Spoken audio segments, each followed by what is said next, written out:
Tonight is a special night at the White House. It's Donald and Melania's 20th wedding anniversary. 20 years is a long time, especially for Melania. This morning, Trump paid tribute to his longest-serving wife by reposting this AI image of himself with a lion. Trump losing his cool over a late-night zinger classic. Jimmy Kimmel, he just dropped a joke about Trump's marriage, and let's just say it struck a nerve. Now, Trump's simmering like a toaster stuck on high. Will he shrug it off, fire up, a social media tirade, or get that look from Melania that says, "Not this again, grab the popcorn, this could get interesting"? I'm guessing he noticed a bunch of people posting about his anniversary, which remind him, oh, it's my anniversary, so he then reposted this sweet photo of Melania literally pushing him away from her. Kimmel knows exactly what he's doing. After years in the late-night game, he understands that taking a jab at Trump isn't just cracking a joke. It's lighting the fuse for a media firestorm. So when he stepped onto that stage, grinning, like he'd just scored the comedic equivalent of a golden ticket, the audience knew they were in for a ride. Well, our president kept the crowd very warm at CPAC over the weekend. CPAC, if you're not familiar, is basically what would happen if Judge Jeanine Pirro headlined the Fire Festival. It's a lot of very angry white people. It is the largest gathering of people who believe vaccines are witchcraft in the world. And for 2 hours and 2 minutes, Donald Trump gave what I believe we may look back on as his I Have a Dream speech. This was his longest speech since taking office. He went on and on. You could have left this speech, watched 2 episodes of Game of Thrones, come back, and he would still have been going. And to kick things off, Trump went to one of his signature moves to start it. And I know there's a lot of competition, but I think this might be the dumbest thing he does.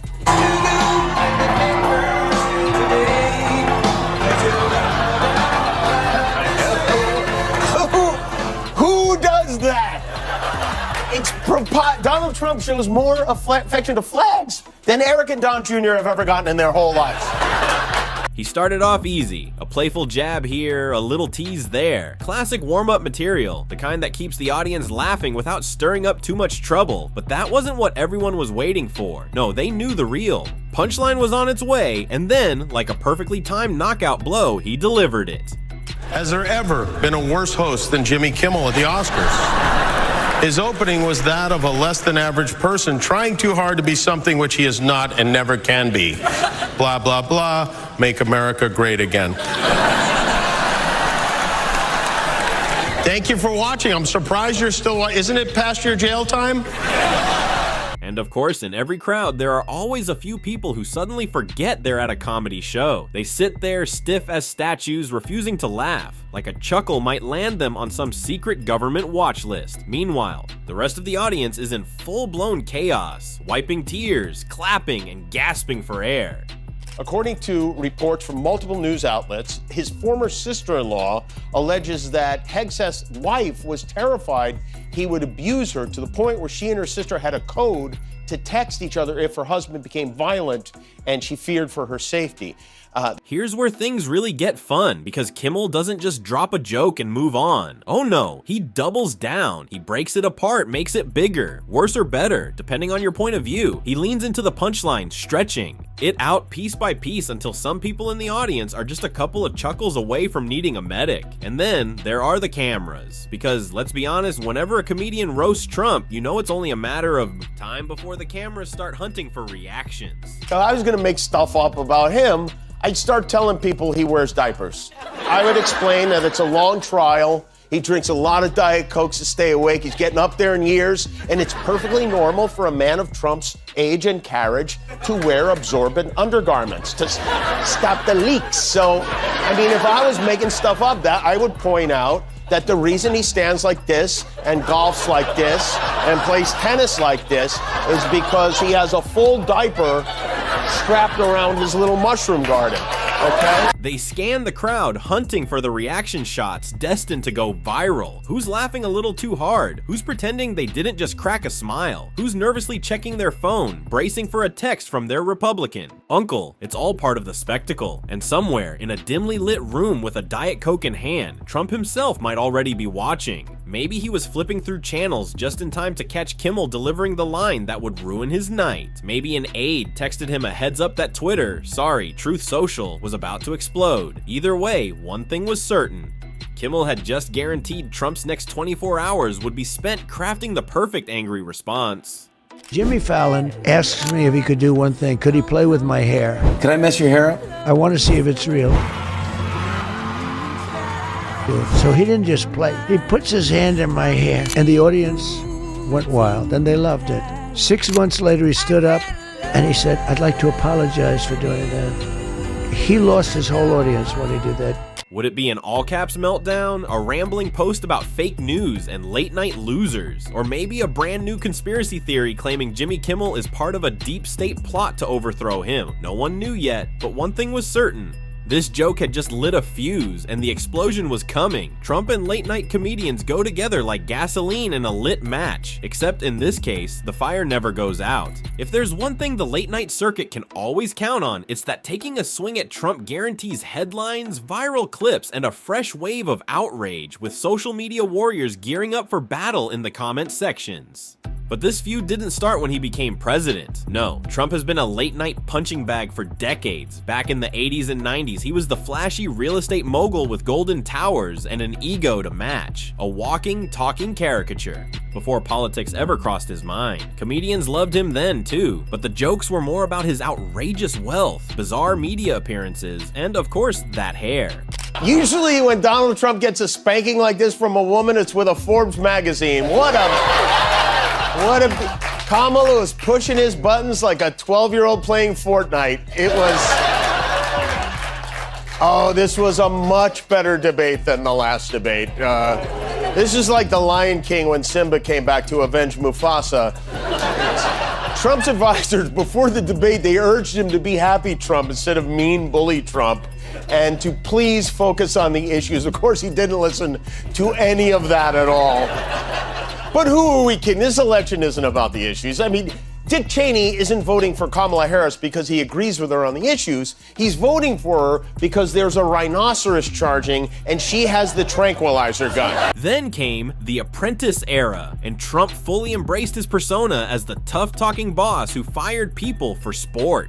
Late-night hosts had a field day. Conan O'Brien, David Letterman, and Jay Leno took their shots, roasting everything. From his catchphrase to his obsession with slapping his name on, well, everything. But back then, Trump played along. He liked the attention. He even appeared on these shows, laughing with the hosts while they poked fun at him. It was all part of building the brand. Then came to 2016, the moment Trump shifted from reality, TV to actual reality, and late night comedy. It shifted too. This wasn't just about teasing an eccentric billionaire anymore. This was war. Stephen Colbert, who had spent years honing his razor-sharp satire on The Colbert Report, turned his monologues into relentless takedowns. Seth Meyers, who had already roasted Trump at the 2011 White House Correspondents' Dinner, transformed his late-night segments into a near-nightly Trump roast. Even Jimmy Kimmel, who had mostly stuck to lighthearted humor, found himself pulled into the political storm, using his platform to call out Trump's policies, statements, and of course, his Twitter meltdowns. And then there was Jimmy Fallon, whose attempt to stay apolitical became the infamous late-night misstep. When Fallon playfully ruffled Trump's hair during a 2016 interview, the backlash was swift and brutal. Fans accused him of humanizing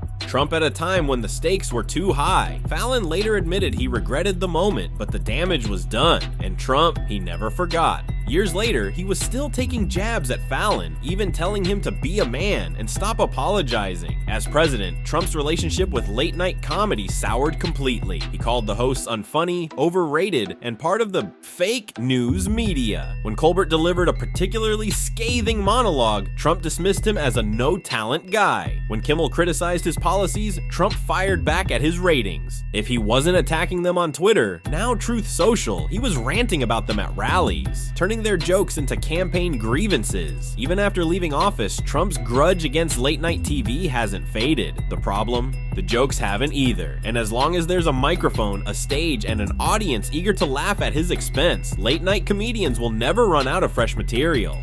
Jimmy Fallon asks me if he could do one thing. Could he play with my hair? Can I mess your hair up? I want to see if it's real. So he didn't just play. He puts his hand in my hair, and the audience went wild, and they loved it.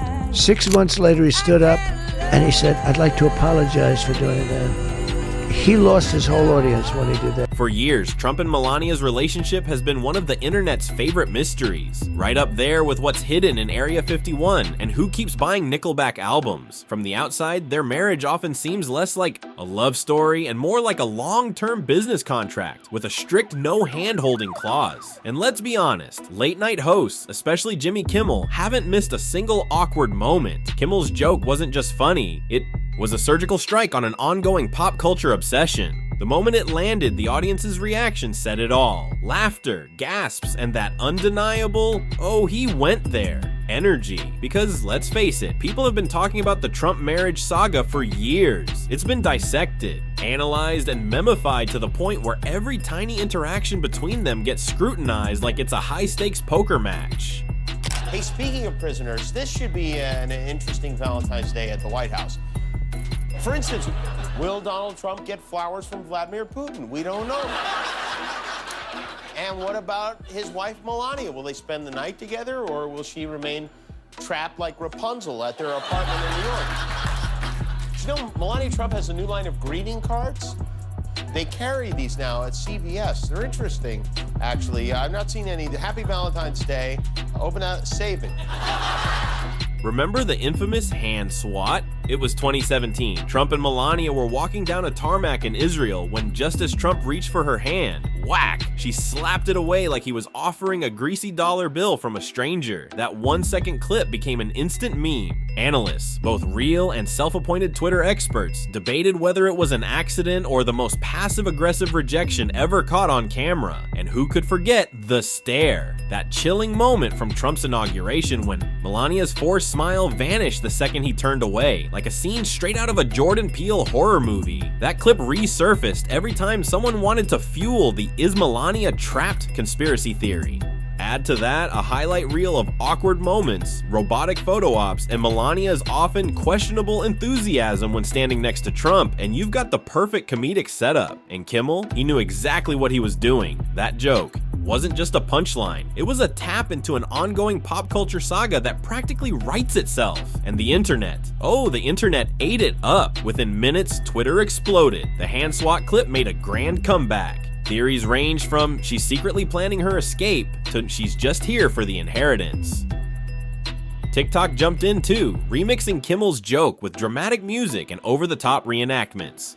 Even Instagram meme pages revived their best user Free Melania content and gave it a fresh twist. Of course, Trump supporters weren't laughing. They quickly came to the couple's defense, dismissing Kimmel's joke as just another cheap shot from the Hollywood elites. Some even insisted Trump and Melania's relationship was perfectly normal because, hey, who doesn't look like they'd rather be anywhere else when standing next to their spouse?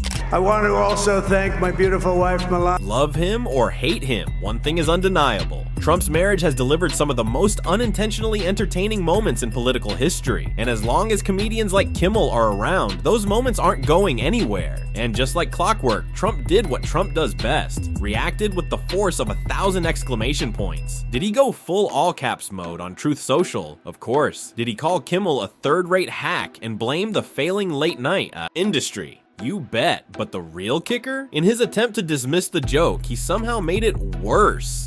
Maybe he meant to downplay it, but instead he ranted so much that a simple one-liner turned into a full-blown news cycle. Classic Trump move, turning a late-night punchline into a multi-day headline, all while insisting he doesn't care. Jimmy Kimmel's a loser. We would do Jimmy Kimmel. I'd do Jimmy Kimmel. I did him a lot. Yeah. He used to greet me on the sidewalk outside of his studio. I'd come in. This was before politics, of course. But I'd come in, and he'd be standing on the sidewalk. "Oh, sir, may I bring you in?" He'd bring me in every time. And then I ran for politics. I never, got involved with him much. But all they do is talk bad about Trump. That's all. The whole show is talking bad about Trump. He is a ridiculous person. And just like that, the internet did what it does best. Turned the whole fiasco into a meme factory. Twitter lit up with reactions faster than Trump could type, "Witch hunt." Memes of Melania blinking in Morse code flooded the timeline, while TikTok users reenacted the joke with dramatic flair. Trump supporters flooded the comments, calling it disrespectful, while critics laughed so hard they probably pulled a muscle. Meanwhile, late-night hosts saw the opening and pounced, transforming Kimmel's one-liner into a multi-day roast session. At this point, the joke had evolved into a full-fledged comedy saga, with Trump as its very unwilling main character. So I said to our great First Lady, who can draw a crowd? Did you watch me tonight on television, First Lady? People love our First Lady out there. Go out and get a book. She just wrote a book. I hope she said good things about it. I don't know. I didn't. So busy. She just wrote a book called Melania. Go out and buy it. It's great. And if she says bad things about me, I'll call you all up and I'll say, don't buy it. Get rid of it. Individual freedom is a fundamental principle that I safeguard. Without a doubt, there is no room for compromise when it comes to this essential right that all women possess from birth: individual freedom. What does my body? As the internet erupted, all eyes turned to Melania, or rather, the absence of her response. No statement, no tweet, not even a carefully worded "we don't care" moment. Instead, the world was left analyzing her past expressions like detectives piecing together a cold case. Was she secretly laughing in private, sipping tea while watching the chaos unfold, or was she just rolling her eyes, adding this to the ever-growing list of things she's over? The running question remains, does she even watch these late-night roasts? Or is she too busy perfecting the art of the unreadable poker face? Either way, her silence has never been louder. Now, Kimmel has two options. Let it go like a mature adult, or do what every comedian dreams of, roast Trump until he's redder than his own MAGA hat. Spoiler alert, maturity is overrated. Meanwhile, Trump, the undisputed king of holding grudges, might just turn this into a full-blown campaign talking point, complete with dramatic reenactments and exaggerated hand gestures. And late-night writers, they're popping champagne, because when Trump takes the bait, it's like Christmas came early. The internet? Oh, they're already 10 memes ahead, debating whether this feud ends with a stand-up special or a truth social meltdown. Either way, comedy just chalked up another undefeated victory.